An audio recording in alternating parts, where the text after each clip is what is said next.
یہ لاہور کے پاس ہی موجود ایک گاؤں میں بنی شاہ حویلی کا منظر تھا۔ اس شہر کے سردار شاہ تھے، جدی پشتی سرداری چلتی آ رہی تھی۔ سردار اصاف کے 3 بیٹے تھے۔ سب سے بڑا بیٹا اذلان شاہ، جس کے 2 بچے تھے، بڑا بیٹا سارم اور بیٹی ارشیا، اور اس سے چھوٹا جبران شاہ، جس کا ایک ہی بیٹا تھا رویان۔ ان سے چھوٹے بالاد شاہ، جن کے 2 بچے تھے، ازخان شاہ اور رانیہ شاہ۔ کچھ سالوں پہلے ہی رویان نے اپنی پسند اور مرضی سے عائشہ سے نکاح کر لیا تھا۔ وہ دونوں بچپن سے ہی بیسٹ فرینڈز تھے۔ وہ اسے بہت محبت کرتا تھا۔ 18 سال کا ہوتے اس نے شرط رکھ لی، جب تک عائشہ کو اس کی بیوی نہیں بنایا جائے گا تب تک وہ اپنا فیوچر ڈیسائیڈ نہیں کرے گا۔ اس نے صاف خاندان کے تمام لوگوں سے بائک آؤٹ کر لیا تھا، کیونکہ وہ حویلی کا سب سے بڑا پوتا تھا اور تھا بھی سب کا لاڈلا۔ اس لیے سب نے اس کی بات مان لی اور یوں ان کا نکاح ہو گیا۔ 4 سال پہلے اذلان شاہ اور اس کی بیوی کا ایک کار حادثے میں انتقال ہو گیا۔ اس کے بعد سے ارشیا بہت حساس رہنے لگی تھی۔ اسے ہر وقت ہی رویان کو کھو دینے کا ڈر حاوی ہونے لگتا تھا، کیونکہ وہ اپنے رشتوں کو لے کر بہت جنونی تھی، بہت دیوانی سی تھی بھی شاہ خاندان کی سب سے بڑی پوتی، اس لیے سب اسے بہت پیار اور محبت سے ٹریٹ کرتے تھے۔ وہ بچپن سے ہی رویان کو اپنا بیسٹ فرینڈ سمجھتی تھی۔ اس نے کبھی بھی رویان کو کسی کے ساتھ شیئر نہیں کیا تھا۔ کب اسے رویان سے محبت ہوئی اسے خود نہیں پتا چلا۔ انفیکٹ اسے تو رویان سے عشق ہو گیا تھا، اور اب اس عشق میں وہ بہت دیوانی ہو گئی تھی۔ بالآخر دونوں کی عشق کی داستان پوری ہونے جا رہی تھی۔ حویلی میں ہر طرف خوشیوں کا سما تھا، کیونکہ رویام اور عرشا کی شادی کے دن قریب آ رہے تھے۔ دن کے 10 بجے کا وقت تھا جب رویام عرشا کے کمرے میں داخل ہوا۔ وہ اپنے سارے ڈریسز سیٹ کر رہی تھی جو شادی کے فنکشنز پر پہننے تھے۔ کل شام ان کی مائیوں کی رسم تھی۔ دروازہ کھلنے اور بند ہونے کی آواز پر عرشیا نے پلٹ کر دیکھا تو وہ دروازے میں کھڑا تھا۔ 28 سالہ، خوبصورتی کی مثال، رویام شاہ۔ اس کی خوبصورت چمکتی ہوئی سنہری آنکھیں، اس کا سفید دھدیا چہرہ، اس کی تیکھی نقوش چہرہ اتنا خوبصورت کہ کوئی بھی لڑکی اس کی دیوانی ہو سکتی تھی۔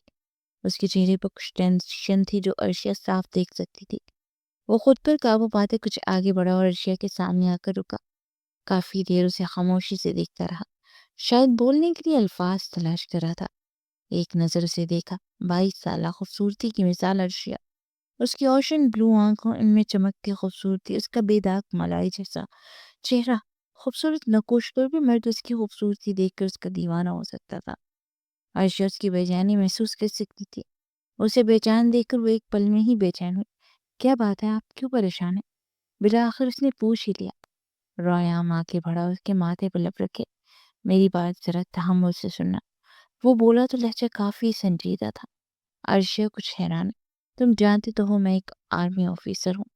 آج کل ایک لڑکی کے پیچھے ہوں جو کڈنیپنگ کا ریکٹ چلا رہی ہے۔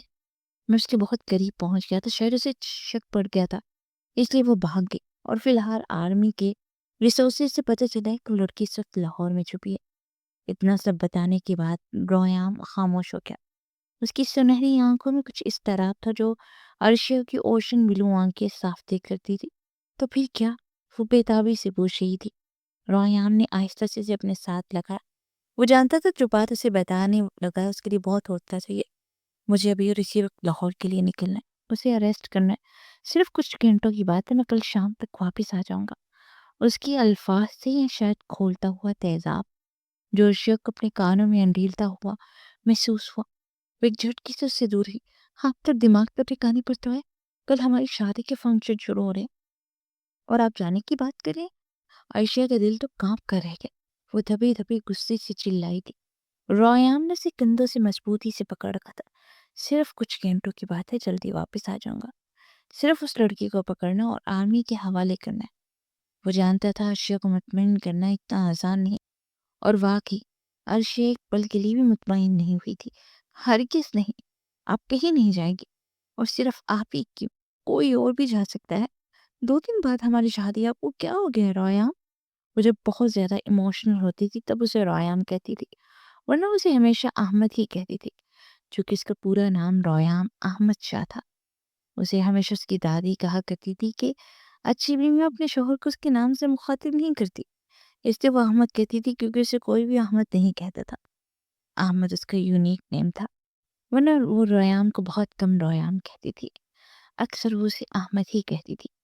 اس کی آواز بھیگ چکی تھی۔ وہ عورت خود عورت ہو کر دوسری لڑکیوں کے ساتھ اور ان کی عزت کے ساتھ کھیل رہی ہے، ان لڑکیوں کی عزت کا سودا کر رہی ہے۔ کیا تم نہیں چاہتی یہ غریب لڑکی جس کے سر پہ نہ باپ ہے نہ اس کا بھائی، وہ کسی مسیحا کی منتظر بیٹھی اور وہ چاہتی ہے کوئی مسیحا اسے آفرین جیسے حیوانوں سے بچے؟ کہ تمہیں نہیں لگتا مجھ پر اس حویلی کے لوگوں سے پہلے اپنی قوم کے لوگوں کا حق ہے؟ رویان نے اسے نرمی سے سمجھانا چاہا، مگر عرشے اس وقت کچھ بھی سننے کے موڈ پہ نہیں تھی۔ بس میں کہہ چکی آپ کہیں نہیں جائیں گے ورنہ میں شادی سے انکار کر دوں گی، وہ چلا ہی اٹھی۔ رویان نے تکلیف سے اسے دیکھا، صرف ایک پل کے لیے خود کو ان لڑکیوں کی جگہ رکھ کر دیکھو۔ میں وعدہ کرتا ہوں میں واپس ضرور آؤں گا۔ عرشیا نے اس کا ہاتھ پکڑا اور اپنے سر پر رکھا۔ میری قسم کھائیں آپ میرے لیے واپس آئیں گے؟ اگر نہیں آئے تو بتا رہی ہوں ساری زندگی میں خود پر سزا دیتی رہوں گی، وہ اتنے سخت لہجے میں بولی کہ رویان اندر دب کب کپا اٹھا۔ وہ جانتا تھا آرمی کے کسی بھی مشن میں کبھی بھی کہیں بھی جان جا سکتی ہے، لیکن وہ عرشیا کو تکلیف دینے کے بارے میں سوچ بھی نہیں سکتا تھا۔ وہ نہیں جانتا تھا وہ واپس آئے گا یا نہیں، لیکن اس کی خاطر وہ کچھ بھی گزرنے کا حوصلہ رکھتا تھا۔ اس نے عرشیا کی آنکھوں میں دیکھا جہاں سارے جہاں کی تکلیف تھی۔ میں تم سے وعدہ کرتا ہوں میں ہر حال میں واپس آؤں گا۔ وہ وعدہ تو کر چکا، مگر کون چاہتا تھا یہ وعدہ وفا ہو کبھی یا نہیں؟ عرشیا پیچھے ہٹ گئی۔ مطلب وہ جانے کے فیصلے کو نہیں بدلے گا؟ جائیں، مجھے اب سے بات نہیں کرنی۔ وہ ایک ہی پل میں ناراض ہوتی اپنا چہرہ موڑ کے اور اپنے آنسو قابو کرنے کی کوشش کرنے لگی۔ رایام نے اسے پیچھے سے اپنے ہتھیار میں لیا۔ اچھا تو ناراض ہونا نا، ہو جاؤ، صرف 2 دن کی بات ہے، پھر دیکھنا میں تمہیں ایک پل کے لیے وہ خود سے جدا نہیں ہونے دوں گا۔ اس کے کان کے پاس چک کر ریام نے خود سرگوشی کی، مگر عرشیا کا تو اتنا سا منہ نکل آیا تھا، کیا فائدہ، بھول جائیں، 2 دن تک آپ میری شکل بھی نہیں دیکھ پائیں گے۔ اس کی بات پر ریام کچھ حیران ہوا۔ اچھا، اور وہ کیوں؟ اور عرشیا کو اس کی عقل پر افسوس ہوا۔ شاید بھول رہے ہیں آپ، کل شام کو مائیوں کا فنکشن ہے اور میں مائیوں بیٹھ جاؤں گی، اس کے بعد آپ سے میرا پردہ ہوگا۔ اسے اتراتے ہوئے بتا کر اس سے دور ہو گئی۔ ریام نے حیرت سے ایک نظر اس پیلی فراک پر ڈالی اور دوسری نظر عرشیا پر۔ ہیں، یہ کیسی رسم ہے؟ تم میری بیوی اور مجھ سے ہی پردہ کرو گی؟ اف، یا خدا! اس کا دل چاہا اپنا سر ہی پیٹ لے۔ نہ جانے معاشرے میں کیسی کیسی رسمیں نکل آئی تھی۔ تمہارا سب سے پردہ ہوگا سوائے میرے۔ ریام نے انگلی اٹھائے اسے وارن کیا، مگر دوسری طرف عائشہ کو کوئی خاص فرق نہیں پڑا۔ ہر مرد سے پردہ ہوگا اور شاید آپ بھول رہے ہیں آپ بھی مردوں کے زمرے میں ہی آتے ہیں۔ اس سے دور ہو کر شیشے کے سامنے جا کر کھڑی ہو گئی۔ سچ تو یہ تھا وہ ایک پل کے لیے بھی اسے خود سے دور جاتے ہوئے نہیں دیکھ سکتی تھی، مگر کیا کرتی، مجبوری تھی۔ ریام بھی اس کے پاس آ کر کھڑا ہوا، پھر بے یقینی سے انگلی اپنے سینے کی طرف کی۔ کیا تم مجھ سے بھی پردہ کرو گی؟ اس کے لہجے میں حیرانی ہی حیرانی تھی۔ عرشیا نے فوراً اس بات میں سر ہلایا۔ اوہ ریئلی؟ تمہیں لگتا ہے میں تمہیں یہ کرنے دوں گا؟ ریان کی آنکھوں میں اچانک سے غرور ابھرا تھا۔ عرشیا پلٹی۔ اور آپ کو لگتا ہے آپ مجھے اپنی مرضی کے مطابق ڈال سکتے ہیں؟ اس نے بھی سوال یا آئی چکا کے سوال پوچھا۔ جانتی تھی کہ ریان اچھے سے جانتا ہے کہ عرشیا جو بھی کرتی اپنی مرضی سے کرتی ہے۔ ریان اچانک اس کے قریب آیا اور ایک ہاتھ اس کے کمر میں ڈالے اسے اپنے ساتھ لگایا۔ تم خود بخود میرے رنگ میں ڈھل چکی ہو، تو اب تمہیں اپنے رنگ میں کیا ڈھلنا؟ تم تو پہلے ہی گوڑے گوڑے میرے عشق میں ڈوبی ہوئی ہو۔ ریان نے اس کی کہی ہوئی بات یاد دلائی۔ اس کے چہرے پر بہت خوبصورت مسکراہٹ تھی اور عرشیا کی آنکھیں بیکنے کے لیے تیار تھیں۔ پریشان ہرگز نہیں ہونا، میں ہر حال میں واپس آؤں گا، کچھ بھی ہو جائے۔ وہ اچانک ہی سنجیدہ ہوا تھا۔ چینج مت کرنا، میں رات کو آ کر تمہیں دیکھوں گا۔ وہ چاہتا تھا وہ عرشیا کو ہر لک میں دیکھے، یہاں تک کہ مائیوں کی ڈریس میں بھی۔ ایک آخری بات، تم تا قیامت صرف ریام شاہ کی امانت رہو گی۔ مجھ سے پردہ کرنے کی کوئی ضرورت نہیں ہے۔ اگر تم نے فالتو حرکت کی تو مجھ سے برا کوئی نہیں ہوگا۔ سختی سے انگلی سے اٹھائے اسے وارن کیا، پھر دوبارہ اس کے قریب ہوا، اس کی ماتھے پر لب رکھے، پھر دونوں آنکھوں پر لب رکھتے اسے اپنے ہتھیار میں لیے سینے سے لگایا۔ عرشیا کا دل چاہا اسے روک لے، وہ اسے کہنا چاہتی تھی آپ سے برا تو ویسے بھی کوئی نہیں ہے اور آپ سے الگ ہونا ہی سہانے روح ہے، لیکن الفاظ حلق سے نکل ہی نہ سکے۔ اس نے کوشش کرنی چاہی مگر ناکام رہی۔ اس نے ہمت اور حوصلہ اکٹھا کرنا چاہا مگر وہ اس سے الگ ہوتا دروازے کی طرف بڑھ چکا تھا۔ نہ جانے کیوں عرشیا کو ایسا محسوس ہوا وہ حرج کے بعد اسے دیکھ نہیں پائے گی۔ اسے روکنا چاہتی تھی مگر وہ جا رہا تھا۔ پھر دیکھتے ہی دیکھتے وہ کمرے کی دہلیز پار کر گیا۔ عرشیا نے دھندلی ہوتی بصیرت کے ساتھ ایک آخری بار اسے دیکھنے کی کوشش کی مگر دروازہ تب تک بند ہو چکا تھا۔ اس کے جانے کے بعد کتنے ہی آنسو تھے جو عرشیا کی آنکھوں سے نکلتے گالوں پر پھسل گئے۔ کیا ایک بار پھر وہ اپنوں کو کھور دے گی؟ عرشیا کے جسم کی ہر رنگ میں تکلیف تھی، دل سے دعا تھی، دماغ میں وسوسے تھے۔ جب تک رویام واپس نہیں آ جاتا اسے سکون نہیں ملنا تھا، مگر کون جانے کہ اسے واپس آنے کا موقع ملنا تھا یا نہیں۔ رویام کو گئے پورے 30 گھنٹے ہو چکے تھے۔ عرشیا کا دل اتنا پریشان تھا کہ وہ کسی کو بتا بھی نہیں سکتی تھی۔ شام ڈھلنے والی تھی۔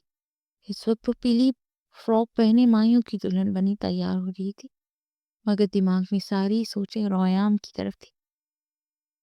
اسے ایک پل کے لیے بھی سکون نہیں مل رہا تھا۔ اسے فوراً اپنا موبائل پکڑا اور رویام کو کال ملائی۔ اس بار خوش قسمتی سے کال جا رہی تھی۔ کچھ دیر بیل ہوتی رہی پھر کال ریسیو کر لی گئی۔ عرشیا کا دل رک کر دھڑکا۔ اس نے بہت مشکل سے اپنے لبوں کو حرکت دینے کی کوشش کی۔ کہاں ہیں آپ؟ کب آئیں گے؟ نہ چاہتے ہوئے بھی اس کی آواز کانپ رہی تھی۔ دوسری طرف رویام جو ایئرپورٹ میں داخل ہو رہا تھا مسکرا اٹھا۔ فکر مت کرو، وہ لڑکی پکڑی جا چکی، مجھے بہت خوشی ہو رہی کہ میں اپنی نئی زندگی شروع کرنے سے پہلے اس مشن میں کامیاب رہا۔ ایئرپورٹ میں داخل ہو رہا ہوں، بس آدھے گھنٹے میں فلائٹ ٹیک آف کر جائے گی۔ انشاءاللہ بہت جلد واپس حیدرآباد میں بھی موجود ہوں گا۔ اس نے مسکراتے ہوئے عرشیا کو مکمل تفصیل بتائی اور عرشیا کا دل پرسکون ہو گیا۔ جلدی آ جائے تو آپ کو دیکھے بنا سکون نہیں ملے گا۔ دل پرسکون ہو گیا مگر روح اب بھی بے چین تھی۔ اس کی بے چینی محسوس کرتا رویام دوسری طرف مسکرایا تھا۔ فکر مت کرو میری جان، بس بہت جلد تمہارے پاس آؤں گا، تمہیں چھوڑ کر کہیں نہیں جا رہا۔ اوکے میں فون رکھتا ہوں۔ اسے حوصلہ دیتے رویام نے فون رکھ دیا۔ کتنی ہی دیر عرشیا اس بند فون کو دیکھتی رہی۔ نہ جانے کیوں اسے اب بھی سکون نہیں مل رہا تھا۔ اس کی خیریت جان کے دل کا ایک کوشہ سکون محسوس کر رہا تھا مگر مکمل پرسکون وہ اب بھی نہیں ہوئی تھی۔ وہ اپنی سوچوں میں الجھی ہوئی تھی جب عنایت اور فریال کمرے میں داخل ہوئی۔ عائشہ تیار ہو گئی؟ عنایت کی آواز سے وہ ہوش میں آئی، پھر واپس پلٹی۔ جی اماں بس ہو گئی۔ عنایت رویام کی ماں تھی اس لیے وہ اسے اماں ہی کہتی تھی اور فریال اس کی چچی تھی۔ اسے ایک نظر اپنے آپ کو شیشے میں دیکھا۔ پیلی فراک پہنے وہ مائیوں کے لیے بالکل تیار تھی۔ کانوں اور گلے میں پھولوں کے ہار پہنے، ہاتھوں میں گجرے تھے، اس کے ساتھ کچھ چوڑیاں بھی پہنی تھی۔ پاؤں میں یلو کلر کا کرتا تھا، وہ سر سے لے کے پاؤں تک اس وقت پیلا پھول بنی کھل رہی تھی۔ فریال نے آگے بڑھتے اسے نظر نہ لگے اسے اس کے کان کے پیچھے ٹیکا لگایا۔ اس سے میری بیٹی ہر بری نظر سے محفوظ رہے گی۔ فریال نے مسکراتے ہوئے یہ کہا پھر اس کے ماتھے پر لب رکھے۔ عرشیا کرسی سے اٹھی اور فریال کے گلے لگ گئی۔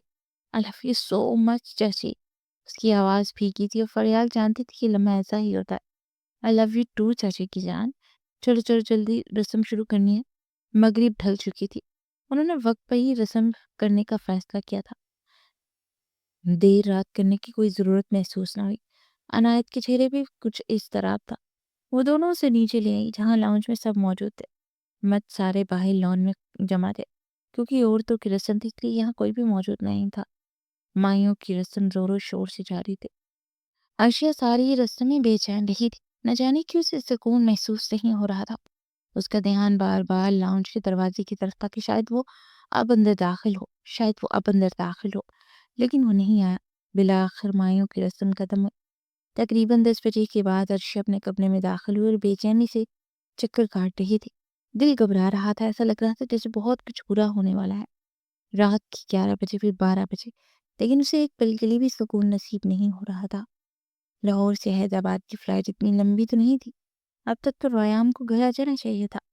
وہ مائیوں کی دلہن بنی مسلسل کمرے میں چکر کاٹ رہی تھی۔ بالآخر جب صبر نہیں ہوا، انتظار کی حد ختم ہوئی تو موبائل پکڑا اور اس نے رویام کو کال ملا، مگر یہ کیا، اس کا نمبر بند جا رہا تھا۔ وہ بے چینی سے ٹہلتی ہوئی کال پر کال ملا رہی تھی لیکن رویام کا نمبر مسلسل بند جا رہا تھا۔ عرشیا اس کے آنے سے پہلے سونا نہیں چاہتی تھی، سمجھ نہیں آ رہی تھی کیا کرے۔ اپنا موڈ فریش کرنے کے لیے، دل سے سارے خیالات جھٹکنے کے لیے اس نے ٹی وی لگایا اور اس کے سامنے بیٹھ گئی۔ بے دلی سے چینل سکرول کر رہی تھی۔ رات کے 4 بج چکے تھے، بلکہ یہ کہا جائے صبح کے 4 بج گئے تو زیادہ اچھا ہوگا۔ چینل اسکرول کرتے اچانک اس کی نظر اور ہاتھ ایک چینل پر ساکت رہ گئی۔ وہ نیوز چینل تھا جہاں نیوز اینکر بتا رہی تھی، ناظرین آپ کو بتاتے چلے کچھ گھنٹے پہلے 8 بجے لاہور ایئرپورٹ سے نکلنے والا جہاز جو حیدرآباد جا رہا تھا وہ کریش ہو چکا۔ ہاں جی ناظرین، ہمیں اپنے ذرائع سے پتہ چلا ہے 8 بجے لاہور ایئرپورٹ سے حیدرآباد ایئرپورٹ پر لینڈ کرنے والا جہاز کریش ہو چکا ہے۔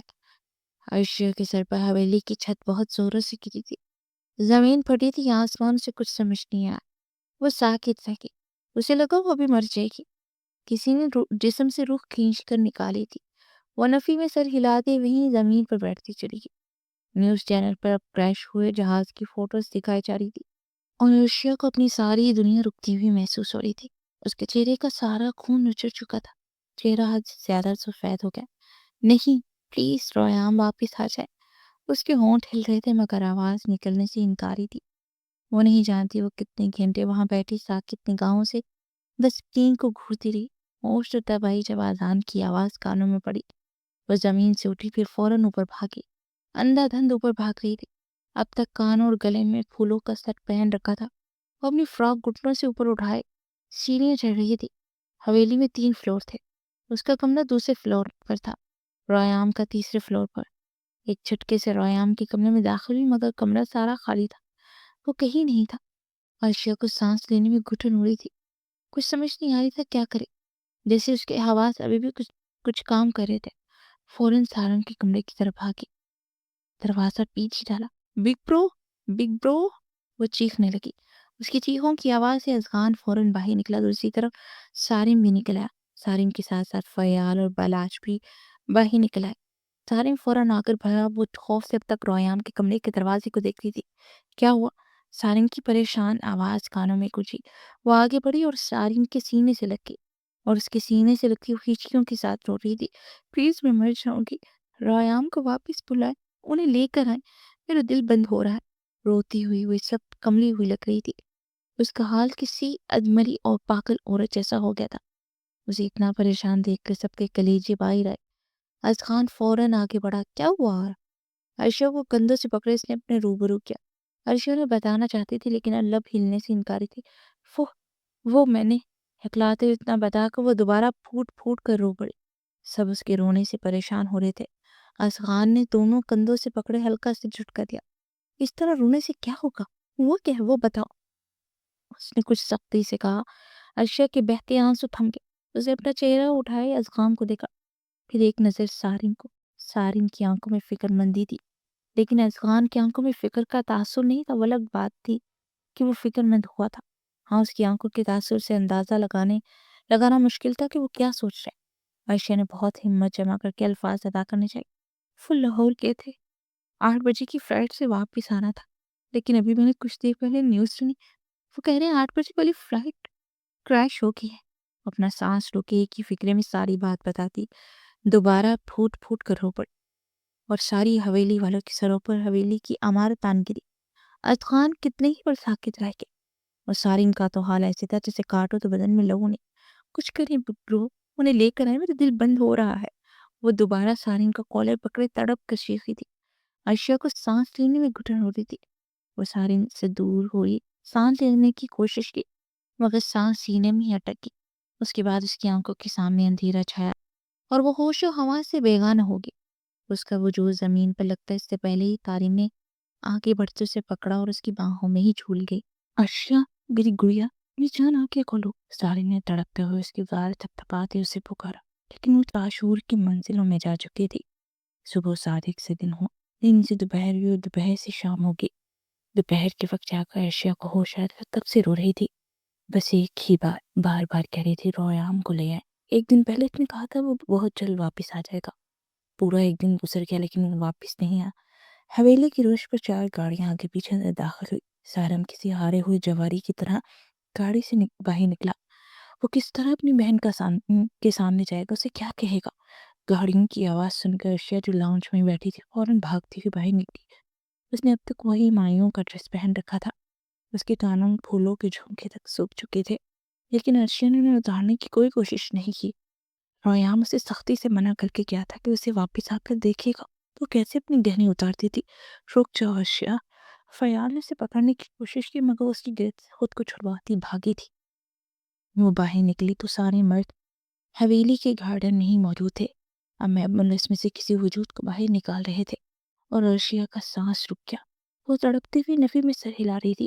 نہیں، یہ نہیں ہو سکتا، نہیں! وہ اس شدت سے چلائی کہ اس کی آواز سب کے کانوں کے پردے پھاڑتی ہوئی محسوس ہوئی۔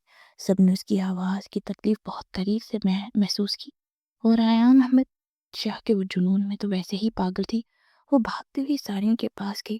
بگ برو، ریان کہاں ہے بتائیں، میرے احمد کہاں ہے بتائیں، آپ تو انہیں لینے گئے تھے۔ اس کا گریبان پکڑا اس نے سارین کو جھنجھوڑا۔ سارین کسی مجنون کی طرح سر جھکائے کھڑا تھا۔ اس نے بہت مشکل سے اپنا چہرہ اٹھائے ارشیا کو دیکھا۔ اس کی آنکھوں میں تکلیف تھی، شکستگی تھی، مان توڑ دینے کی تکلیف تھی۔ اس نے آہستہ سے نفی میں سر ہلایا اور ارشیا کو پکڑے اپنے سینے سے لگا لیا، اور ارشیا بن پانی مچھلی کی طرح تڑپتے ہوئے اس کے سینے سے دور ہونے کی کوشش کر رہی تھی، اس کے حصار سے نکلنے کی کوشش کر رہی تھی۔ چھوڑے مجھے، آپ جھوٹ بول رہے ہیں، یہ سب بکواس ہے۔ وہ سارین کے کندھے پر مکے مارتے سے دور ہونے کی کوشش کر رہی تھی، مگر سارین نے اسے اتنی مضبوطی سے پکڑ رکھا تھا کہ وہ چاہ کر بھی اس سے دور نہ ہو پائی۔ ایسا ہو ہی نہیں سکتا، اب انہوں نے مجھے فون کیا تھا کہ وہ آ رہے ہیں۔ آپ جھوٹ بول رہے ہیں، آپ بہت برے ہیں، بہت برے ہیں بھائی آپ۔ تکلیف کی شدت سے وہ تڑپ رہی تھی، چیخ رہی تھی، اپنا آپ چھڑوا رہی تھی، لیکن بے بس تھی۔ آخر کار جب تھک گئی تو سارین نے اس کے گرد حصار ڈھیلا کیا۔ رو رو کر جب تھک گئی تو اس کا جسم ساکت ہو گیا، اور سارین کو چھوڑے وہ زمین کی طرف دیکھ رہی تھی جہاں اس وجود کو رکھا گیا تھا۔ وہ سارے آنسو پونچھتی ہوئی اس وجود کی طرف بڑھنے لگی، لیکن پھر واپس پلٹی اور سارین کی طرف متوجہ ہوئی۔ کون ہے یہ؟ اس نے خالی خالی نگاہوں سے اس لاش کی طرف اشارہ کیے پوچھا۔ سارین میں اتنی ہمت نہیں تھی کہ وہ یہ کہتا یہ تمہارا شوہر ہے۔ اس کے نزدیک ہوا، گڑیا جو خدا کو منصور۔ اس نے بہت ہی بے بسی سے یہ الفاظ ادا کیے۔ میں نے پوچھا کون ہے یہ بگ برو؟ عائشہ غصے سے چلائی، یہ ریان۔ اس سے پہلے سارین کی زبان سے اگلا لفظ نکلتا، عائشہ کا ہاتھ اٹھا تھا اور اس نے ایک تھپڑ سارین کے منہ پر دے مرا۔ حویلی کا ہر فرد ساکت رہ گیا۔ عنایت ساکت کھڑی سارے منظر کو پروسیس کرنے کی کوشش کر رہی تھی۔ اس کی اکلوتی اولاد، اس کا اکلوتا بیٹا اب اس دنیا میں نہیں رہا۔ یہ برداشت کرنا ایک ماں کے لیے جتنا اذیت ناک تھا، اس سے زیادہ اذیت ناک اس وقت عائشہ کی حالت تھی۔ رانیہ نے عنایت کو دونوں کندھوں سے پکڑ رکھا تھا، اور جبران بھی سب سے ایک سائڈ پہ کھڑا یہ سب منظر دیکھ رہا تھا۔ صرف وہی جانتا تھا، ایک بوڑھا باپ جس کی جوانی کا سہارا صرف ایک ہی اکلوتا بیٹا تھا، وہ چھن گیا۔ سب کی آنکھیں بہہ رہی تھی۔ سارین کے چہرے پر زخمی پن مزید بڑھ گیا۔ اس نے سارین کو گریبان سے پکڑا۔ شرم نہیں آتی اس طرح کی بکواس کرتے ہوئے؟ وہ تکلیف سے تڑپ کر چیخی تھی۔ اس کی اوشن بلو آنکھیں حد سے زیادہ سرخ ہو چکی تھی۔ ازخان اس کے پاس آ کر کھڑا ہوا۔ یہی سچ ہے، سارین کی نسبت ازخان کافی نارمل تھا۔ اس نے کافی سنجیدگی اور سختی سے ارشیا کی حقیقت کا آئینہ دکھانا چاہا، مگر عائشہ نفی میں سر ہلاتے ہوئے پلٹی اور اب اس لاش کی طرف بڑھ رہی تھی۔ اس کے قریب پہنچ کے وہ گھٹنوں کے بل بیٹھی۔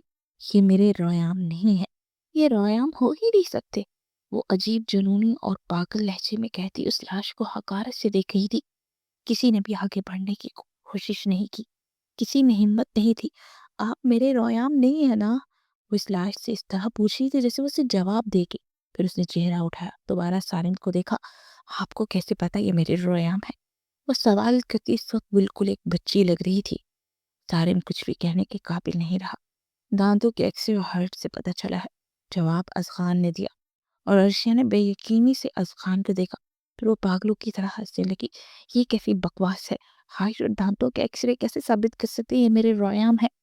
بات کے آخر تک وہ ہذیانی انداز میں چیخی۔ ازخان قدم قدم چلتا اس کے پاس آیا، پھر اس کے سامنے گھٹنوں کے بل بیٹھا۔ ساری فلائٹ میں صرف ایک ہی ایسا پیسنجر تھا جس کی ہائٹ اور دانتوں کے ایکس رے ریان شاہ سے میچ ہوتے تھے، اور یہ لاش وہی ہے۔ ازخان نے مکمل تفتیش بتائی۔ وہ دیکھنے سے تو نارمل لگ رہا تھا، لیکن اندر سے وہ کافی زیادہ ٹوٹ پھوٹ کا شکار تھا۔ وہ ہارٹ لیس نہیں تھا، وہ بس اپنے ایموشنز کو اپنے اندر دبا دیتا تھا، ورنہ اس نے کبھی خود نہیں سوچا تھا کہ ریان کو کچھ ہو سکتا ہے۔ عائشہ نے بے یقینی سے اس لاش کو دیکھا جس کا چہرہ کپڑے سے ڈھکا تھا۔ اس نے کپڑا اٹھا کر لاش کا چہرہ دیکھنا چاہا، مگر ازخان نے اس کا ہاتھ پکڑ لیا۔ وہ بے یقینی سے ازخان کو دیکھنے لگی۔ ازخان نے نفی میں سر ہلایا۔ اور دیکھو اس قابل نہیں ہے. اتنے شفاق لفاظ استعمال کرنا اس وقت صرف ارخان شاہ کے بس کی بات تھی. عرشیہ کا دل چاہا خان کا منہ توڑتے. اس نے ایک جھٹکے سے اپنا ہاتھ افغان کے ہاتھ سے ایسے آزاد کروایا جیسے وہ کوئی اچھوت ہو. بس خان جانتا تھا اتنا بڑا صدمہ لگا اس لیے فی الحال وہ نارمل نہیں ہو سکتی، اس لیے پیچھے ہوا اور کھڑا ہو گیا اور واپس پلٹ گیا. عرشیہ کتنی ہی دیر بے بسی سے اس لاش کو دیکھتی رہی، اسے ہاتھ لگانے کی ہمت نہ کر سکی. پھر اس کی آنکھوں کی سرخی ناقابل برداشت تک زیادہ ہوئی، پھر وہ پھوٹ پھوٹ کر رو دی. نہیں، ایسا نہیں ہو سکتا. وہ اپنی پوری طاقت سے چلائی تھی. اس کے گلے میں خراشیں پڑ گئی، لہجے میں ہر طرح کی تکلیف تھی. وہ ساری حویلی ایک بار پھر ماتم میں ڈوب چکی تھی. وہ پیلی فراک میں اس کے لیے سجی تھی. اس کی لاش کے سرہانے بیٹھی پھوٹ پھوٹ کر رو پڑی. کانوں میں اس کے الفاظ گونجے تھے، کیا تم مجھ سے بھی پردہ کرو گی؟ چینج مت کرنا، میں رات کو آ کر تمہیں دیکھوں گا. اب مجھ سے پردہ کرنے کی کوئی ضرورت نہیں ہے. وہ حویلی جس میں کچھ گھنٹوں پہلے شادی کے شامیانے بج رہے تھے، اب وہی حویلی صفے ماتم میں بچ گئی تھی. ریان پلیز مذاق مت کریں، وہ تڑپ تڑپ کر چیخ رہی تھی. میں مر جاؤں گی، مجھے چھوڑ کر مت جائیں. اس کی چیخیں ساری حویلی میں گونج رہی تھی. کسی نے اسے روکنے کی کوشش نہیں کی، کیونکہ سب چاہتے تھے اس کے اندر کا غم سارا باہر نکل جائے. عنایت اس سے زیادہ برداشت نہ کر سکی اور ہوش و حواس سے بیگانہ ہوگی. سب کے چہرے پر پریشانی چھائی. عنایت آپی، آنکھیں کھولیں عنایت آپی. فریال اس کا گال تھپتھپا رہی تھی، مگر وہ بھی اس صدمہ کو برداشت نہ کر پائی. عنایت تو ہوش میں نہ آئی، مگر عرشیہ بھی بے ہوش ہو گئی. وہ دونوں واحد ایسی خواتین تھی جنہوں نے سب سے زیادہ ریان شاہ سے عشق لیا تھا. سارے گاؤں میں یہ خبر جنگل کی آگ کی طرح پھیلی کہ شاہ حویلی کا سب سے بڑا پوتا جس کی 2 دن بعد شادی تھی وہ اس دنیا میں نہیں رہا. وہ دونوں عورتیں ساکت بیٹھی تھی، پاس اس کی لاش رکھی گئی تھی. گاؤں کی عورتیں دبے دبے لہجے میں یہ باتیں کر رہی تھی کہ شاید یہ لڑکی منحوس ہے، جس کی وجہ سے ریان شاہ اس دنیا میں نہیں رہا. کوئی کہہ رہا تھا 2 دن بعد شادی تھی اور لڑکی کی منحوسیت تو دیکھو، شادی سے پہلے ہی اپنا شوہر کھا گئی. کوئی کہہ رہا تھا نظریں بد لگ گئی. کوئی کہہ رہا تھا اس حویلی میں ایسی عجیب و غریب واقعات ہوتے رہتے ہیں. لوگ وہاں ماتم کم کر رہے تھے اور حویلی والوں کی بے بسی کا تماشا زیادہ بنا رہے تھے. سب کی آنکھیں رو رو کر سوجی ہوئی تھی. کسی کو سمجھ نہیں آ رہی تھی اپنا غم سمیٹے یا اپنوں کو سنبھالے. کتنے ہی گھنٹے گزر چکے تھے. فجر کی اذان کے بعد نماز ادا کی گئی. اس کے بعد مرد حویلی کے اندر داخل ہوئے اور وہ جنازہ اٹھانے کے لیے تیار تھے. عنایت کے ساکت جسم میں حرکت ہوئی. وہ فوراً آگے بڑھی. نہیں پلیز رک جاؤ، کہاں لے کر جاتے ہیں میرے بیٹے کو؟ وہ جو کل تک جوان دکھتی تھی آج بہت زیادہ بڑی دکھ رہی تھی. عنایت کی چیخ و پکار سے عرشیہ کے ساکت جسم میں بھی حرکت ہوئی. وہ آگے بڑھی اور عنایت کو دونوں قدموں سے تھام لیا. عنایت نے حیرت سے عرشیہ کو دیکھا. سنجیدہ اور اسپاٹ لہجے میں منفی میں سر ہلا رہی تھی. یہ آپ کیا کر رہی ہیں اماں؟ وہ ہمارا ریان نہیں ہے، وہ ہمارے ریان نہیں ہو سکتے. وہ واپس آئیں گے، دیکھیے گا، وہ ضرور واپس آئیں گے. نفی میں سر ہلاتے وہ عنایت کو پیچھے کر چکی تھی. اس نے ایک بار بھی اس لاش کو ہاتھ نہیں لگایا. کتنے ہی گھنٹے وہ لاش حویلی میں پڑی رہی. عنایت کو اس کی دماغی حالت پر شبہ ہوا. اس نے عرشیہ کو دونوں ہاتھوں سے پکڑے جھنجھوڑا. تو پاگل ہوگی عرشیہ؟ عنایت اتنی زور سے چلائی کہ حویلی کے در و دیوار ہل کر رہ گئے. عرشیہ نے اس کی طرف خالی خالی نگاہوں سے دیکھا. ہاں، میں پاگل ہی تو ہوں، آپ کے بیٹے نے اپنے عشق میں مجھے پاگل کر دیا ہے. وہ عنایت سے بھی اونچے لہجے میں چلائی. سب دہل کر ان کو دیکھ رہے تھے. چلانے کے بعد وہ اپنے چہرے پر دونوں ہاتھ رکھے پھوٹ پھوٹ کر رو پڑی. آپ لوگوں کو یقین نہیں آتا نا، دیکھیے گا میری بات سچ ہوگی، میں محسوس کر سکتی ہوں. عرشیہ نے ان کو یقین دلانا چاہا، مگر سب اس وقت صرف عرشیہ کی دماغی حالت سمجھ رہے تھے. سب کو یہی لگ رہا تھا کہ وہ صدمے کے زیر اثر مینٹلی طور پر ٹھیک نہیں ہے. وہ پیچھے ہٹ ہوئی اور پھر سیڑھیاں چڑھتی سیدھی ریان کے روم میں داخل ہوئی. آج وہی دن تھا جب اس نے دلہن بن کر اس کمرے میں آنا تھا. اس نے ایک نظر حسرت سے سارے کمرے کو دیکھا. میں خود اپنی پسند اور مرضی سے کمرے کی ساری سیٹنگ کروں گی. ماضی کی کوئی بھولی بسری یاد اس کی آنکھوں کے پردے پر لہرائی.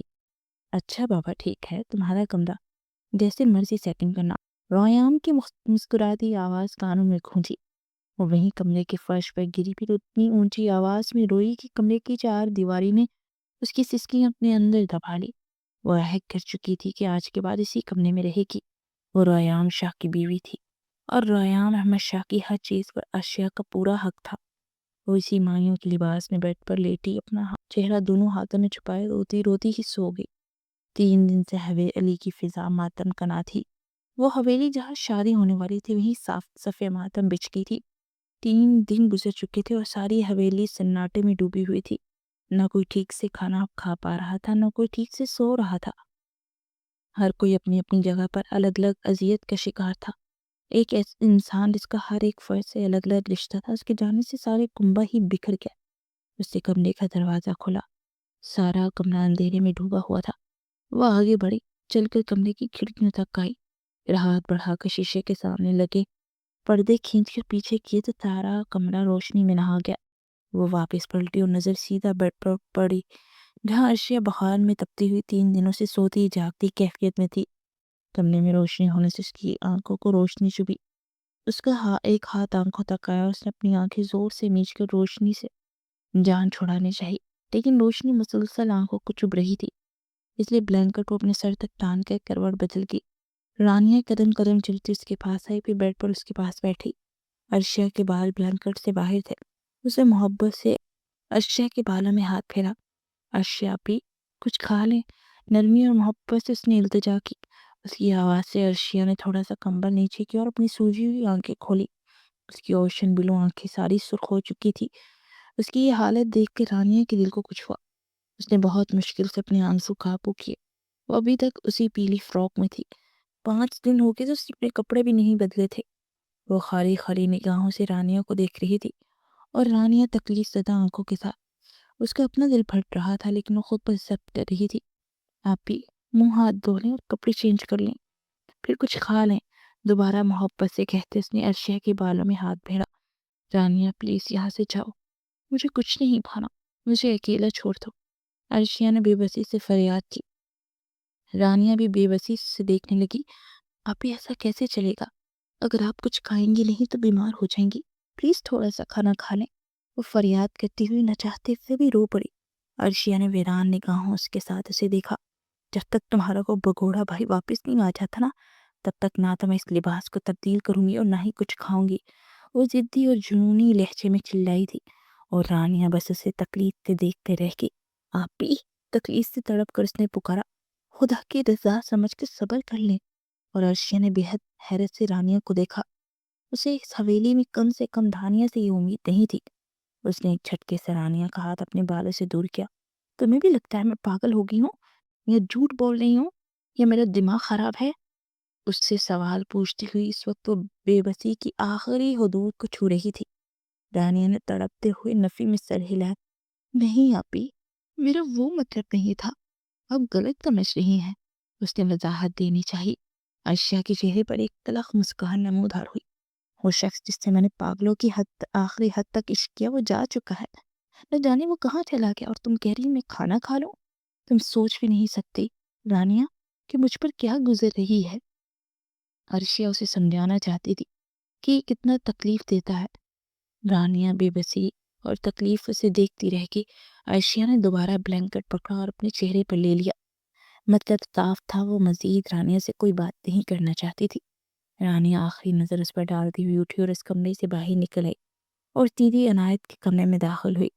عنایت صوفے پر پاؤں رکھے سکڑی سمٹی بیٹھی تھی، چہرہ حد سے زیادہ ویران تھا۔ رانیہ کے دل کو کچھ ہو، دونوں ہی 4-5 دنوں میں بالکل ٹوٹ پوٹ گئی تھی۔ تائچان، رانیہ کی آواز سے عنایت کا سب تر اٹھا۔ اس نے پلٹ کر رانیہ کو دیکھا۔ رانیہ آگے بڑھی اور اس کے پاس صوفے پر آ کر بیٹھی۔ آپ ہی ارشیا کو سمجھائے، وہ کچھ نہیں کھا رہی، یہاں تک کہ پانی کا ایک گھونٹ بھی حلق سے نہیں اتارا، اور اسی طرح بیمار ہو جائیں گی۔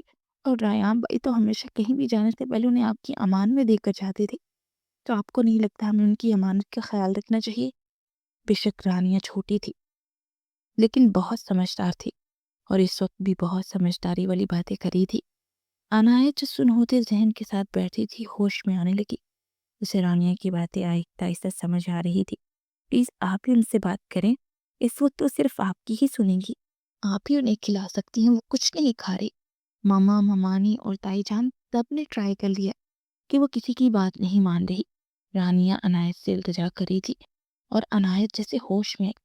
وہ کیسے بھول گئی کہ اس کے علاوہ بھی ایک وجود ہے جس سے ریام شام کے ہونے یا نہ ہونے سے فرق پڑتا ہے۔ وہ بنا کچھ کہے سیدھی ہوئی، پھر پاؤں میں چپل ڈال کر وہ صوفے سے اٹھی اور کمرے سے باہر نکلی۔ رانیہ بھی اس کے پیچھے ہی باہر نکل آئی۔ وہ اپنے کمرے سے نکل کے سیدھا ریان کے کمرے میں آئی۔ رانیہ دروازے میں ہی رک گئی۔ وہ بیڈ پر لیٹی تھی، سر تک کمبل تان رکھا تھا۔ عنایت کو اس کی حالت دیکھ کر بے ساختہ تکلیف ہوئی۔ ایک تو اس کے ریان کی بیوی تھی، اس لیے بھی عنایت کے لیے وہ بہت خاص تھی۔ دوسرا، ان دونوں کی بانڈنگ ایسی تھی کہ سب بیٹیوں میں سے سب سے عرشیہ عنایت کے لیے زیادہ خاص تھی۔ عنایت اس کے پاس بیڈ پر بیٹھی، پھر اس کے چہرے سے کمبل ہٹایا۔ اس کا چہرہ بخار کی وجہ سے سرخ ہو رہا تھا، آنکھیں رو رو کر سوزش کا شکار ہو چکی تھی۔ عنایت نے محبت سے اس کے بالوں میں ہاتھ پھیرا۔ عرشیہ نے پٹ سے اپنی آنکھیں کھول دی۔ وہ عنایت کا لمس پہچان جاتی تھی۔ اس دن ان دونوں کی تلخ کلامی کے بعد وہ دونوں دوبارہ روبرو آئی تھی۔ عنایت کو دیکھ کر عرشیہ کا دل چاہا، وہ دھاڑے مار مار کر روئے۔ یہ کیا حالت بنا لی ہے اپنی؟ عنایت نے ویران نگاہوں کے ساتھ سوال پوچھا۔ عرشیہ ایک جھٹکے سے اٹھ کر بیٹھ گئی۔ چلو اٹھو، شاور لو اور اپنے کپڑے چینج کرو، پھر کھانا کھاؤ۔ عنایت کے لہجے میں بالکل ماں کی طرح حکم تھا۔ وہ دونوں ایک ساتھ مل کر ہی ایک دوسرے کو مضبوط بنا سکتی تھی۔ عرشیہ کے لب کپ کپا اٹھے۔ اس نے بہت مشکل سے کچھ کہنے کی کوشش کی۔ I'm sorry اماں، بھیگی آواز میں کہتے وہ بے ساختہ آگے بڑھی اور عنایت کے سینے سے جا لگی۔ پھر عنایت کی خود پر ضبط نہ رکھ پائی اور اسے سینے سے لگائے وہ بھی پھوٹ پھوٹ کر رو پڑی۔ وہ دونوں ایک دوسرے کے گلے لگے رو رہی تھی۔ میں آپ سے بدتمیزی نہیں کرنا چاہتی تھی، مجھے معاف کر دے، I'm so sorry۔ وہ عنایت کے سینے سے لگی سسک کر رو رہی تھی۔ اس نے ہمیشہ عنایت کو اپنی ماں سمجھا تھا۔ سمجھا ہی کیا، وہ اس کے لیے ماں تھی۔ وہ عنایت کی بہت عزت کرتی تھی، اتنی کہ شاید روشام بھی نہ کرتا ہو۔ بس میری جان، رونا بند کرو۔ عنایت نے بہت مشکل سے خود پر قابو پایا تھا، پھر اس کے ماتھے پر لب رکھے۔ وہ ماں تھی، اسے ہی اپنی بچی کو سمیٹنا اور سنبھالنا تھا، اور اس کے حوصلہ دیتے ہی عرشیہ کو بھی کچھ سکون ملا۔ وہ فوراً اپنے سارے آنسو صاف کر کے، اس بار آنے دے آپ کے بیٹے کو، میں اس سے اتنی ناراض ہو جاؤں گی کبھی بات نہیں کروں گی، مجھے چھوڑ کر بھاگ گئے، وہ عشق کے دعوے سارے جھوٹے تھے۔ وہ بے بسی سے روتی ہوئی عنایت کو اس کی شکایت لگا رہی تھی۔ آنکھوں کے سامنے اتنے ہی منظر نمایاں ہوئے جب وہ اس سے وعدہ کر رہا تھا کہ اسے چھوڑ کر کہیں نہیں جائے گا۔ ہاں، اسے واپس آنے تو دیکھنا، دونوں ماں بیٹی اس سے بات ہی نہیں کریں گی، لیکن اس کے لیے پہلے تمہیں اپنا حلیہ ٹھیک کرنا پڑے گا۔ عنایت نے اسے کسی چھوٹی بچی کی طرح پچکارا۔ وہ بھی اس کی باتوں سے بہلنے لگی۔ چلو اٹھو، فوراً شاور لے کر اپنے کپڑے چینج کرو۔ عنایت نے فوراً حکمیہ انداز میں کہا۔ اس کی بات کا ایسا اثر تھا کہ عرشیہ فوراً بیڈ سے اٹھی اور 2 منٹ بعد وہ واش روم میں جا کر بند ہو چکی تھی۔ اس کے جانے کے بعد عنایت کے چہرے پر تکلیف کے تاثرات نمایاں ہوئے۔ اس نے ایک نظر رانیہ کو دیکھا۔ جاؤ اس کے لیے کھانا لے آؤ، میں اسے کھلاتی ہوں۔ عنایت کی بات پر رانیہ اس بات میں سر ہلاتے ہوئے نیچے چلی گئی۔ 5 منٹ بعد وہ ٹرے میں کھانا لیے واپس کمرے میں آئی۔ کھانا عنایت کے حوالے کرتی ہوئے کمرے سے باہر نکل گئی۔ ان دونوں کو کچھ وقت کے لیے اکیلا چھوڑ دیا۔ 15 منٹ کے بعد عرشیہ سادی سی میرون رنگ کی فراک میں واش روم سے باہر نکلی۔ شاور لے کر دماغ کچھ پرسکون ہوا تھا، لیکن اتنے دنوں سے کھانا نہیں کھایا تھا، اس لیے اس کے جسم میں بہت زیادہ کمزوری ہو گئی تھی۔ آہستہ آہستہ چلتی ہوئی بیڈ پر آ کر بیٹھی۔ عنایت اب اسے اپنے ہاتھوں سے چھوٹے چھوٹے نوالے بنا کر کھلا رہی تھی۔ وہ بنا کسی بحث کے، بنا کسی ضد کے، کسی بچے کی طرح کھائے جا رہی تھی۔ شاید رویام کے بعد عنایت ہی ایسی تھی جو اس حویلی میں عرشیہ کو سنبھال سکتی تھی۔ 2 سال بعد وقت بدلا تھا، حالات بدلے تھے۔ ان 2 سالوں میں شاید ہی کوئی 200 بار عرشیہ ٹوٹ کر بکھری تھی۔ اسے امید تھی کہ رویام زندہ ہے، وہ ضرور واپس آئے گا۔ وہ آج بھی اس کی راہ دیکھ رہی تھی۔ وہ ابھی بھی نا امید نہیں ہوئی تھی، مگر ساری حویلی والے چاہتے تھے اب عرشیہ خوش رہے، اس لیے سب نے صرف بہت فورس کیا، اب زبردستی اس کی شادی کروا رہے تھے، مگر وہ کسی اور سے شادی نہیں کرنا چاہتی تھی۔ 30 سالہ شہرام اذغان کے ساتھ کام کرتا تھا، بہت اچھا تھا۔ اس نے ایک بار حویلی میں عرشیہ کو دیکھا تو تب سے اس کا دیوانہ ہو گیا، اس لیے وہ عرشیہ سے شادی کرنا چاہتا تھا۔ مگر عرشیہ کیسے اپنے رویام کو بھول کر کسی اور کی ہو جاتی، لیکن سارے حویلی والے اس کی خوشیاں چاہتے تھے، اس لیے اسے پریشرائز کیا گیا۔ عنایت نے خود اس کے سامنے ہاتھ جوڑتے ہوئے کہا کہ رویام کو بھول جاؤ اور دوبارہ شادی کر لو۔ وہ ایک بار پھر اسی پیلی فراک میں پور سجی ہوئی بیٹھی تھی۔ حویلی میں مہندی کا فنکشن جاری تھا۔ اتنے میں ایک بچہ بھاگتا ہوا عرشیہ کے پاس آیا۔ وہ عرشیہ کے کان کے پاس جھکا۔ عرشیہ بھی آپ کو ایک سیکرٹ بتاؤں؟ عرشیہ نے اس بات میں سر ہلایا تو اس نے عرشیہ کے کان میں سرگوشی کی۔ تو واپس آ چکا اور نیلی بلی، دیکھو تمہارا رویام آ گیا باہر۔ اس نے صرف ایک فکرہ بولا تھا اور ارشیا کی ساری ہستی ساکت رہ گئی۔ اس کی اوشن بلو آنکھوں کی حراست سے نیلی بلی صرف رایام کہتا تھا۔ ایک پل کے لیے زمین و آسمان ساکت رہ کے ارشیا کا وجود پتھر ہو گیا۔ اسے جیسے یقین نہ ہوا کہ یہ بچہ کیا کہہ رہا ہے۔ کتنے ہی پل وہ بے یقینی سے یہ الفاظ پروسیس کرتی رہی، پھر اس کے ہونٹوں نے ایک سرگوشی کی، رویا۔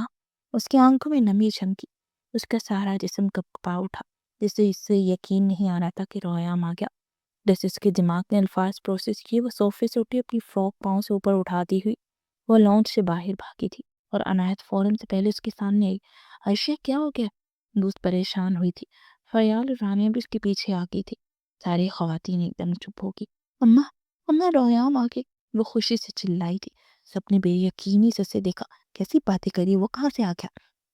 عنایت کو لگا شاید اسے کوئی وہم ہو گیا ہے، لیکن وہ نفی میں سر ہلا رہی تھی۔ چھوڑے مجھے، رویام آ گئے ہیں۔ عنایت نے اسے کندھوں سے پکڑا تھا، لیکن ان سب سے اپنا آپ چھڑواتی باہر بھاگی تھی۔ عرشیہ رکو، وہ ساری جیسے پریشان ہوئی۔ سارے اس کے پیچھے بھاگے تھے۔ اس ساری بنیادی گارڈن کو دیکھا، لیکن دور دور تک صرف مرد تھے، وہ ان میں رویام کہیں نہیں تھا۔ سارے حیران پریشان تھے۔ عائشہ کو اچانک کچھ یاد آیا۔ وہ گارڈن کے پچھلے حصے کی جانب بھاگی، لیکن جیسے ہی وہاں پہنچی سارا گارڈن اندھیرے میں ڈوبا ہوا تھا۔ اس نے بے یقینی سے آس پاس دیکھا، وہاں کوئی بھی نہیں تھا۔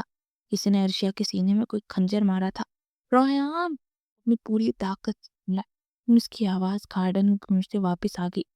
سارا خاندان بے یقینی کے ایک سائڈ پر رائے کی منظر دیکھ رہا تھا، اور ان سب نے شہرام بدر اور عرشیہ کی حالت دیکھ رہا تھا۔ خدا کے واسطے اب تو سامنے آ جائے، وہ بے بسی سے چلائی۔ اس کے چلانے کی آواز سے سب دہل اٹھے، وہ بے یقینی سے سارا خالی گارڈن دیکھتی رہ گئی۔ یہ قسمت نے اس کے ساتھ کیسا مذاق کیا تھا۔ وہ وہیں زمین پر گری اور دونوں ہاتھ زمین پر مارتے ہوئے پھوٹ پھوٹ کر رو پڑی۔ عشق رلاوے، عشق ہساوے۔ سارا گارڈن خاموشی میں ڈوبا ہوا تھا، صرف عرشیہ کی سسکیاں ہی تھی جو دور دور تک سنائی دے رہی تھی۔ وہ سارے دن سادے یہ منظر دیکھ رہے تھے۔ کسی نے ہمت نہ ہو سکی، وہ آگے بڑھتا اور عرشیہ کو زمین سے اٹھا تھا۔ پھر اچانک اس تاریکی میں روشنیوں کا جھماکا ہوا اور عرشیہ کی سسکیاں پلوں میں رکی۔ گارڈن کی ساری لائٹس آن ہو گئی تھی۔ عرشیہ کی سسکیاں جیسے ہی رکی، پھر اس خاموشی میں کسی کی قدموں کی چاپ ابری۔ عرشیہ نے اپنا چہرہ اٹھائے، سامنے دیکھا تو سامنے ہی درخت کی اوٹ سے کوئی قدم قدم چلتا اس کے پاس آ رہا تھا۔ عرشیہ کی نظر اس کے پاؤں پر پڑی۔ کالے شوز پیروں سے ہوتی نظر اوپر جانے لگی۔ بلیک پینٹ کے اوپر اس نے بلیک ہوڈی پہن رکھی تھی۔ وہ اندھیرے میں تھا۔ جس سائڈ عرشیہ بیٹھی تھی وہاں روشنی تھی۔ سارے بے یقینی سے آنے والے شخص کو دیکھ رہے تھے، اور عرشیہ ساکت رہ گئی۔ اس کی آنکھیں لمحوں میں بے تاثر ہوئی۔ رونا تو وہ جیسے بھول ہی گئی۔ وہ فوراً زمین سے اٹھ کھڑی ہوئی۔ وہ شخص کافی قریب آ گیا، اتنا کہ روشنی اس کے چہرے پر پڑی تھی۔ اس نے بلیک ہوڈی پہن رکھی تھی جس کا سارا چہرہ کور تھا، ساتھ میں ہی بلیک ہی ماسک پہن رکھا تھا، لیکن وہ سارے اتنی دور سے بھی اس شخص کی چمکتی ہوئی سنہری آنکھیں دیکھ سکتے تھے۔ عرشیہ کا سانس لمحوں میں رکا۔ وہ اپنی متوازن چال چلتا ہوا پاس آ رہا تھا۔ وہ جیسے جیسے قریب آ رہا تھا ویسے عرشیہ کے جسم میں حرکت ہو رہی تھی۔ اس نے اپنی ہوڈی اتاری، اس کا چہرہ مزید واضح ہوا۔ یہ 2 قدم مزید آگے بڑھا، پھر اپنا ماتھ بھی اتار کر پھینکا۔ عرشیہ نے بہت مشکل سے اپنے قدموں کو حرکت دینا چاہی۔ اس قدم زمین نہیں جکڑ لیے تھے، اس کا سارا وجود ساکت تھا۔ وہ بے یقینی سے اس شخص کو اپنی طرف بڑھتے ہوئے دیکھ رہی تھی۔ اس نے ساری طاقت اکٹھی کی، پھر پوری قوت سے بھاگی تھی۔ وہ مزید قریب آ چکا تھا۔ کچھ ہی پلوں کا کھیل تھا تو چیزیں اس کے کشادہ سینے سے جا لگی۔ 2 سال بعد جسم و روح میں سکون اتر گیا۔ جیسے عرشیہ کے سینے سے لگی، قدم وہیں تھم گئے۔ وہ بے یقین تھی۔ پیچھے پڑا سارا خاندان کپے کی مورت ہو گیا۔ عنایت نے سہارا لینے کے لیے فریال پھپاکو پڑا تھا۔ رانیہ کی گرفت پلر پر سخت ہوئی۔ سب لوگ پھٹی پھٹی نگاہوں سے یہ منظر دیکھ رہے تھے۔ وہ سب یہ دیکھ رہے تھے کہ عشق میں اتنی طاقت ہوتی ہے کہ مرا ہوا انسان بھی زندہ ہو جا سکتا ہے۔ اور واقعی انسان واپس آ گیا تھا۔ وہ انسان کوئی اور نہیں، رویان احمد شاہ تھا، جو زندہ سلامت ان کے سامنے کھڑا تھا۔ وہ واپس لوٹ آیا۔ اس کا ایک ہاتھ عرشیہ کی کمر کے گرد ہے، دوسرا ہاتھ عرشیہ کے سر تک آیا۔ اس کے سینے سے لگی ہچکیوں کے ساتھ دوڑ رہی تھی۔ اس کے دونوں ہاتھ رویان کے کمر کے گرد بہت مضبوطی سے بندھے تھے۔ وہ جیسے یقین کرنا چاہ رہی تھی کہ واقعی رویان واپس آ گیا۔ کہتے ہیں امید پر دنیا قائم ہے، اور عرشیہ کو پوری امید تھی رویان ایک نہ دن واپس آئے گا اور وہ واپس آ گیا اور شہرام پتھر پتھر ہوتی نگاہوں کے ساتھ عرشیا کو کسی اور کے سینے سے لگتا دیکھ رہا تھا۔ اس کی ہچکیں اتنی اونچی تھی کہ سارے سن اور دیکھ رہے تھے۔ رویان کی آنکھوں سے کتنے ہی آنسو ٹوٹ کر گرے اور اس کی بیڑ میں جذب ہو گئے اور اس کو اسے کھل کر رونے چاہتا تھا، کیونکہ آج کے بعد وہ کبھی بھی اپنی نیلی بلی کی آنکھوں میں ایک آنسو بھی نہیں دیکھنا برداشت نہیں کرنے والا تھا۔ جب وہ رو رو کر تھک گیا گلا بیٹھ کے، جب اس کا دل ہلکا ہوا تو کچھ پرسکون ہوئی۔ اتنے لمبے عرصے کے بعد رویام کے ہاتھ سامنے آ کر اسے سکون کا احساس ہوا تھا۔ میں جانتی ہم ضرور واپس آئیں گے۔ عرشے کی مدھم سی آواز ابھری۔ رویام کی گرفت اس کے گرد مضبوط ہو گئی۔ تم سے وعدہ کر کے گیا تھا، کیسے نہ واپس آتا؟ رویان نے اس کے کان میں سرگوشی کی۔ عرشیا کی آنکھوں کے سامنے ایک پلتے ہوئے ساری تکلیفیں گھومی۔ اگلے ہی لمحے اسے غصہ آیا اور پیچھے ہٹی اور پوری قوت سے اس نے ایک مکہ رویام کے سینے پر دے مارا، لیکن اس کا فولادی جسم اتنا مضبوط تھا اسے کوئی چوٹ محسوس نہ ہوئی۔ اگر ہم وقت سے آدھا گھنٹہ پیچھے جائیں تو یہ حویلی کے گیٹ کا منظر تھا۔ وہ قید سے اترا تھا اور مسکراتے ہوئے حویلی کی عمارت کو دیکھا تھا۔ اس سے زیادہ حیران تو وہ حویلی کو سجے ہوئے دیکھ کر ہوا تھا کہ حویلی میں کوئی فنکشن ہو رہا تھا۔ وہ بس سوچ کر ہی رہ گیا۔ ڈرائیور کو پیمنٹ کرتے ہوئے حویلی کے اندر داخل ہوا۔ آج پورے 2 سال بعد حویلی میں آیا تھا۔ وہ جانتا تھا ساری حویلی والے سے زندہ سلامت دیکھ کر بہت زیادہ خوش ہوں گے اور شاید حیران بھی ہو جائیں کہ وہ تو اس دن پلین میں تھا، پھر زندہ سلامت کیسے واپس آ گیا۔ لیکن کوئی بات نہیں، ان کو سارا سچ بتا دے گا کہ اس پلین میں بیٹھا ہی نہیں تھا۔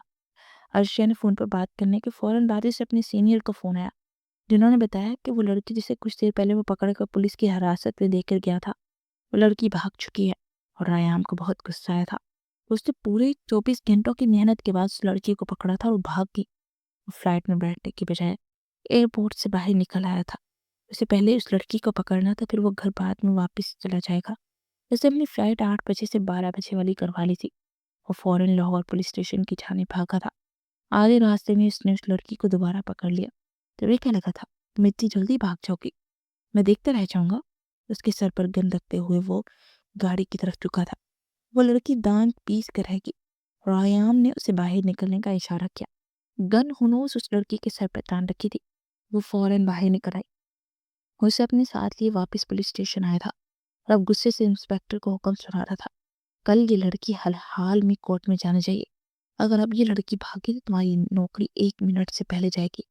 وہ غصے سے اس پولیس انسپیکٹر کو ہدایت دے رہا تھا۔ وہ جانتا تھا اس لڑکی کو بگانے کے پیچھے کسی نہ کسی پولیس والے کا ہاتھ ہے، اس لیے وہ اپنے لوگ ان پر تعینات کیے واپس ایئرپورٹ جانے کے لیے نکل گیا۔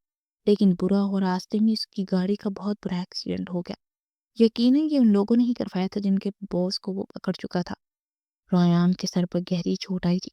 وہاں آس پاس لوگ اکٹھے ہوئے، سب نے رویام کو ہاسپٹل پہنچایا۔ گاڑی کا کافی برا ایکسیڈنٹ کروایا گیا تھا کہ رویام مرتے مرتے بچا تھا، لیکن برا ہوا وہ کوما میں جا چکا تھا۔ پورے 6 مہینے بعد اس کے جسم میں حرکت ہوئی تھی۔ اس کا سارا سٹاف اس کے ساتھ ہاسپٹل میں ہی تھا۔ سب رویام کی بہادری سے کافی امپریس ہوئے تھے، جو اپنی شادی چھوڑ کر ایک مجرم کو پکڑنے کے لیے لاہور آ گیا تھا۔ رویام کے جسم میں کافی کمزوری تھی، اسے صرف عرشیا کی فکر تھی۔ وہ جانتا تھا عرشیا کا کیا حال ہوا ہوگا۔ وہ عرشیا کو چھوڑ کر آنا ہی نہیں چاہتا تھا، لیکن مجبوری تھی، کیونکہ اس وقت وطن کی بہت ساری بیٹیوں کو ایک رویام کی ضرورت تھی۔ اس ریکٹ کو جڑ سے ختم کرنے کے لیے ہمیں مکمل طور پر کام کرنا ہوگا۔ اپنی سینئر کی بات سنتے رویام بے بس ہوا تھا۔ اسے پہلے اس مشن کو مکمل کرنا تھا۔ نہ جانے کتنی ہزار لڑکیاں تھیں جنہیں وہ لوگ غیر ملک جا کر بیچ دیتے تھے۔ رویام سوچ چکا تھا پہلے اس مشن کو مکمل کرے گا، اس کے بعد ہی پھر واپس جائے گا۔ لیکن وہ کہاں جانتا تھا کہ اس مشن کو کرتے کرتے پورے 2 سال لگ جائیں گے۔ آج وہ مکمل طور پر اس مشن کو پورا کیے واپس لوٹ آیا تھا، لیکن وہ کہاں جانتا تھا کہ واپس آنے کے بعد اسے جو سچ پتہ چلے گا وہ اسے کتنا بڑا دھچکا دے گا۔ وہ گارڈن میں داخل ہوا۔ وہ آس پاس دیکھا تھا، اتنے میں ایک چھوٹا بچہ نظر آیا۔ اس کے ذہن میں اچانک ہی کوئی خیال آیا۔ وہ فوراً بچے تک آیا اور اس کے پاس گھٹنوں کے بل بیٹھا۔ پھر اس بچے کو ایک کام کرنے کے لیے دیا کہ اسے عرشیا کے کان میں ایک سرگوشی کرنی ہے۔ اس نے پوری قوت سے ایک اور مکہ رویام کے سینے پر دے مارا۔ کہاں چلے گئے تھے مجھے چھوڑ کر؟ آپ ہمیشہ سے میرے ساتھ یہی کرتے ہیں۔ ہر روز نئی موت مرتی رہی ہوں میں، اور اگر آج آپ نہ آتے تو میں کسی اور کی ہو جاتی۔ آپ مجھے ہمیشہ کے لیے کھو دیتے۔ وہ جیسے اپنے اندر کا سارا غبار باہر نکالتے ہوئے چیخی تھی، اور رویام کی سنہری آنکھوں میں غصے کے تاثرات نمایاں ہوئے۔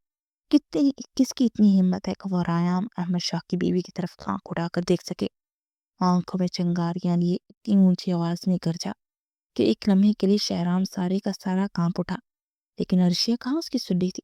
اگر آپ واپس نہیں آتے تو خدا کی قسم میں خودکشی کر لیتی، لیکن کسی اور کی نہ ہوتی۔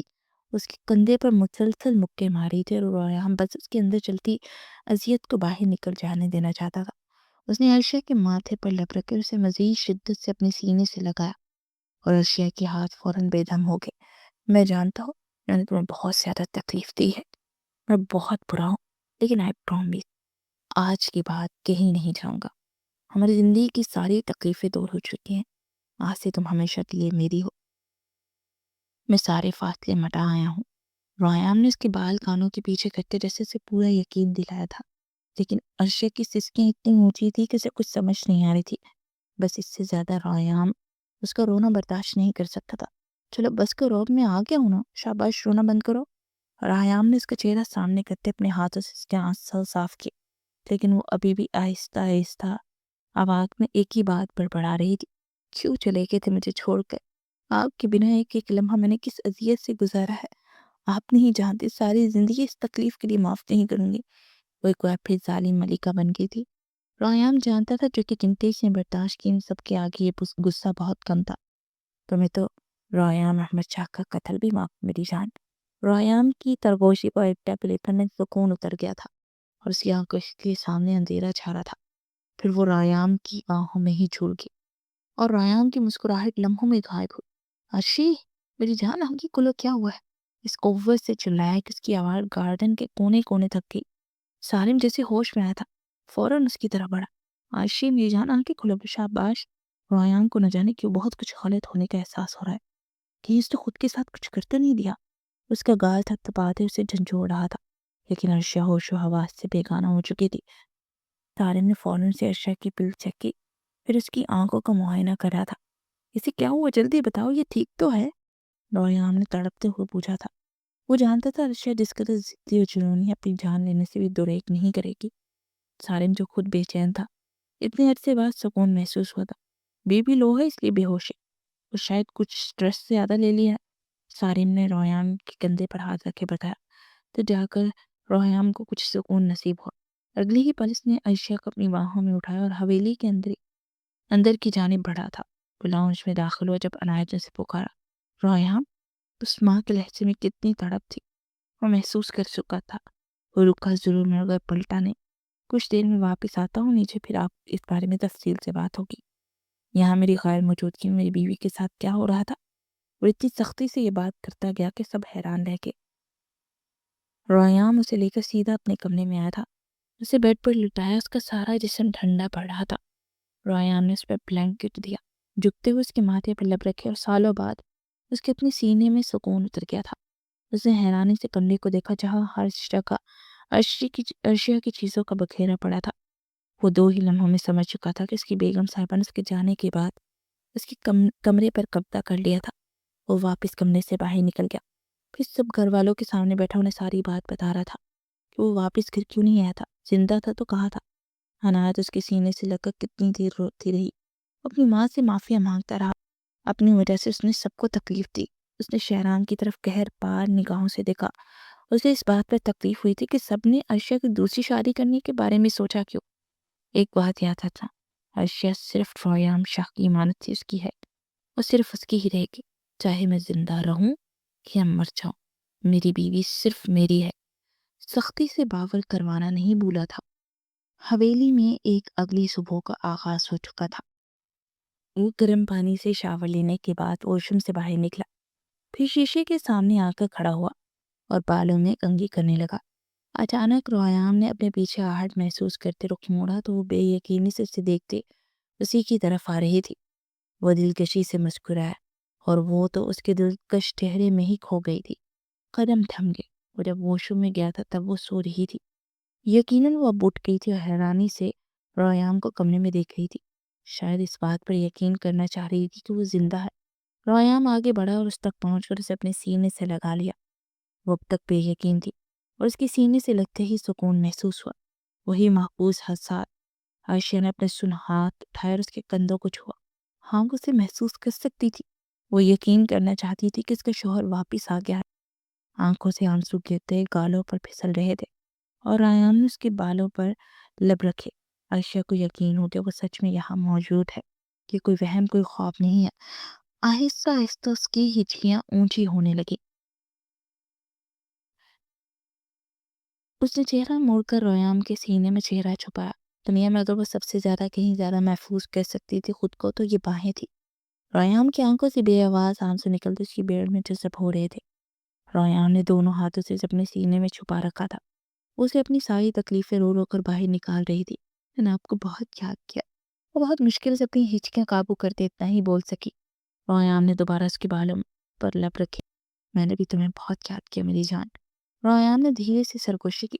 اگر آپ کو کچھ ہو جاتا تو میں مر جاتی۔ وہ اس وقت کملی ہوئی لگی۔ ریان نے اسے مزید مضبوطی سے اپنے ہتھیار میں لیا۔